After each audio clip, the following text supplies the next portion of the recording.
حدیث صحیح بخاری۔ میں نے ابو سعید خدری رضی اللہ عنہ کو رسول اللہ صلی اللہ علیہ وآلہ وسلم کے حوالے سے 4 حدیثیں بیان کرتے ہوئے سنا جو مجھے بہت پسند آئیں۔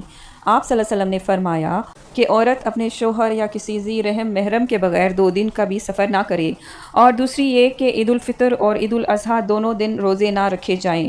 تیسری حدیث یہ کہ صبح کی نماز کے بعد سورج کے نکلنے تک اور عصر کے بعد سورج چھپنے تک کوئی نفل نماز نہ پڑھی جائے۔ چوتھی یہ کہ 3 مسجدوں کے سوا کسی کے لیے کجاوے نہ باندھے جائیں، مسجد حرام، مسجد اقصی اور میری مسجد یعنی مسجد نبوی۔ Chapter virtues of prayer at مسجد مکہ اینڈ مدینہ، نریٹڈ قضائے مولا۔ حدیث 1197 Read Slave of Ziyad. I heard Abu Sa'id al-Hidri narrating 4 things from the Prophet ﷺ, and I appreciated them very much. He said, conveying the words of the Prophet ﷺ, a woman should not go on a 2-day journey except with her husband or a mahram. No fasting is permissible on 2 days, Eid al-Fitr and Eid al-Adha. No prayer after 2 prayers, that is after the Fajr prayer till the sun rises and after the Asr prayer till the sun sets. Do not prepare yourself for a journey except to 3 mosques, that is Al-Masjid al-Haram, the Mosque of Aqsa, Jerusalem, and my mosque, Masjid al-Nabi. Subhanallah.